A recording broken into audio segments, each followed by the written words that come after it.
Hello friends, welcome to my channel. आज का ये वीडियो वैदिक कालीन शिक्षा का चौथा भाग है, जिसमें हम बात करेंगे वैदिक कालीन शिक्षा के स्तर के बारे में। इसके पिछले वाले वीडियो में हमने वैदिक कालीन शिक्षा के उद्देश्य के बारे में बात किया था और शिक्षा के प्रारंभिक स्तर के बारे में हमने बात की थी। आज के इस वीडियो में हम वैदिक कालीन शिक्षा के उच्च स्तर के बारे में बात करेंगे। तो चलिए देखते हैं कि इस पॉइंट से किस तरह के क्वेश्चन हमारे एग्जाम में पूछे जा सकते हैं। चलते हैं अपने पहले क्वेश्चन पे।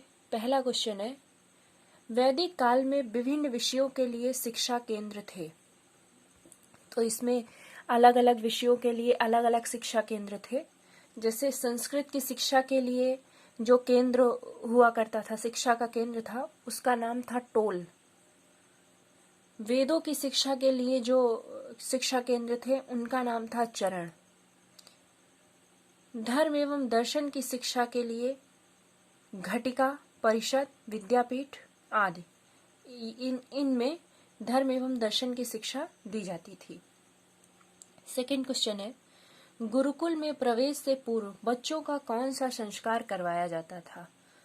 तो बच्चे जब गुरुकुल में उनका प्रवेश करने से पहले उपनयन संस्कार होता था, उसके बाद उन्हें गुरुकुल में प्रवेश करने दिया जाता था। क्वेश्चन नंबर 3 है, जब बालक का उपनयन संस्कार हो रहा होता है तब उसे कहा जाता है। तो उपनयन संस्कार के दौरान बालक को उपनीत कहा जाता है। क्वेश्चन 4 है, उपनयन संस्कार के बाद बालक को कहा जाता है, अर्थात जब उसका उपनयन संस्कार समाप्त हो जाता है उसके बाद बालक द्विज या अंतेवासी कहलाता है या आचार्य कुलवासी कहलाता है। क्वेश्चन 5 है, मनुस्मृति के अनुसार ब्राह्मण, क्षत्रिय एवं वैश्य बालक के उपनयन संस्कार की आयु थी। तो मनुस्मृति के अनुसार ब्राह्मण के बालक के उपनयन संस्कार की उम्र 8 वर्ष थी, क्षत्रिय की 12 वर्ष थी और क्षत्रिय की 11 वर्ष थी और वैश्य की 12 वर्ष थी। अगला क्वेश्चन है, वैदिक काल में साहित्य एवं धर्मशास्त्र की शिक्षा हेतु अध्ययन की अवधि रखी गई थी। तो साहित्य और धर्मशास्त्र की शिक्षा के लिए जो अध्ययन की अवधि थी वह थी 10 वर्ष। नेक्स्ट क्वेश्चन है, एक वेद को पढ़ने या अध्ययन करने का समय था।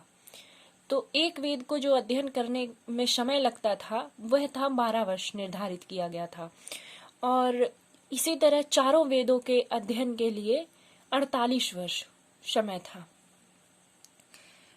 क्वेश्चन नंबर 8 है, एक वेद का अध्ययन करने के बाद बालक को कहा जाता था। तो जब बालक एक वेद का अध्ययन कर लेता था, एक वेद का ज्ञाता हो जाता था, तब उसे स्नातक कहा जाता था। क्वेश्चन 9 है, 2 वेदों का अध्ययन करने के बाद बालक को कहा जाता था। तो 2 वेदों के अध्ययन के बाद बालक को बशु कहा जाता था। क्वेश्चन नंबर 10 है, 3 वेदों का अध्ययन करने के बाद बालक कहलाता था, रुद्र कहलाता था। क्वेश्चन नंबर 11 है, जब बालक चारों वेदों का अध्ययन कर लेता था तब वह कहलाता था। तो चारों वेदों के अध्ययन के बाद बालक को आदित्य कहा जाता था।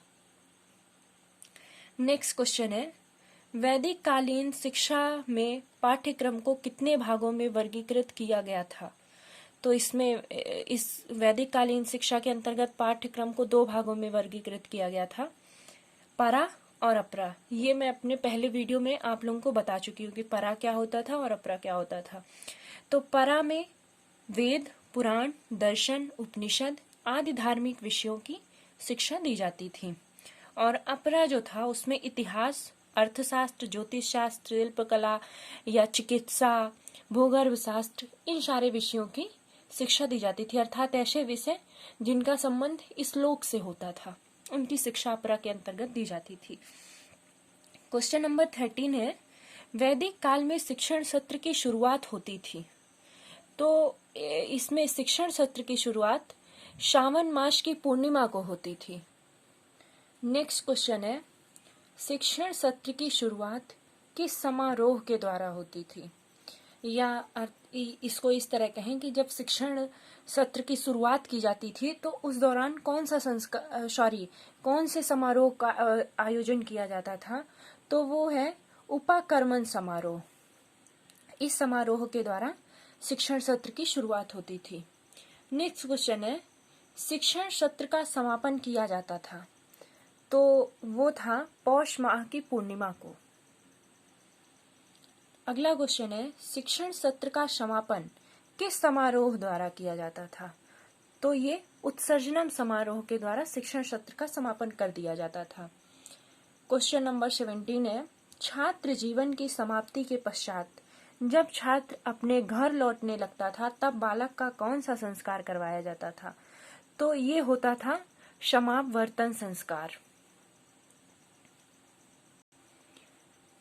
मैं आपको ये जितने भी क्वेश्चन करवा रही हूँ इसमें से हर एक क्वेश्चन अपने आप में बहुत ही इम्पोर्टेंट है और किसी भी एग्ज़ाम को आप लीजिए, चाहे वो नेट को लीजिए या असिस्टेंट प्रोफेसर के एग्ज़ाम को लीजिए, उसमें ये सीधा उठा के इसी तरह से क्वेश्चन पूछ लिया जाता है। इसलिए इन क्वेश्चंस को बहुत ही ध्यान से देखिए और वीडियो को स्किप मत करिए, क्योंकि अगर स्किप करेंगे तो आपको पूरी जानकारी नहीं मिल पाएगी। चलते हैं अपने अगले क्वेश्चन की ओर। नेक्स्ट क्वेश्चन है, समावर्तन का शाब्दिक अर्थ है? तो इसका अर्थ होता था घर लौटना। अगला क्वेश्चन है, घृत पर्क कहा जाता है? तो घी यानी घृत और शहद के मिश्रण को घृत पर्क कहा जाता है। ये घृत पर्क जो हुआ करता था वो जब समावर्तन संस्कार के दौरान गुरु के द्वारा शिष्यों को खिलाया जाता था। अब क्वेश्चन नंबर 20 है, वैदिक काल में उच्च शिक्षा के मुख्य केंद्र थे? तो मुख्य केंद्र थे, पहला था तक्षशिला। तक्षशिला के बारे में बात करें, यह विश्व का प्रथम विश्वविद्यालय था और यहाँ से हिंदुस्तान के तो आते ही थे छात्र पढ़ने, लेकिन विदेशों से भी यहाँ छात्र आते थे शिक्षा लेने के लिए। इसकी स्थापना जो है वो 700 ईस्वी पूर्व हुई थी और यहाँ पे किन किन विषयों की शिक्षा दी जाती थी? वो हैं दर्शन, व्याकरण, अर्थशास्त्र, राजनीति, ज्योतिष, आयुर्वेद, वेद वेदांत की शिक्षा इस तक्षशिला विश्वविद्यालय में दी जाती थी। दूसरा था मिथिला, तीसरा था काशी। ये जो तीनों थे ये शिक्षा के मुख्य केंद्र हुआ करते थे वैदिक काल में, और इसके अलावा कुछ अन्य केंद्र भी थे। वो थे पाटलिपुत्र, कन्नौज, धार, कल्याणी, प्रयागराज, तंजौर, कांची, ये सारे अन्य शिक्षा के केंद्र हुआ करते थे। तो आज ये वैदिक कालीन शिक्षा के जो स्तर थे उस पे जितने भी क्वेश्चन बन सकते थे मैंने आप लोगों के सामने रखे। तो इन क्वेश्चंस को आप बहुत ही ध्यान से पढ़िए और यदि मेरा ये वीडियो आपको अच्छा लगा तो मेरे चैनल को प्लीज़ लाइक करिए, मेरे वीडियो को लाइक करिए और चैनल को सब्सक्राइब करिए, क्योंकि आगे भी आपको वीडियो मिलते रहें। तो आज के लिए बस इतना ही। अब इसमें वैदिक कालीन शिक्षा में एक टॉपिक और बचता है, मेरिट्स एंड डीमेरिट्स ऑफ वैदिक एजुकेशन। तो उसको मैं एक अगले वीडियो में करवा दूंगी और उसके बाद हम चलेंगे बौद्धकालीन शिक्षा की ओर। तो धन्यवाद।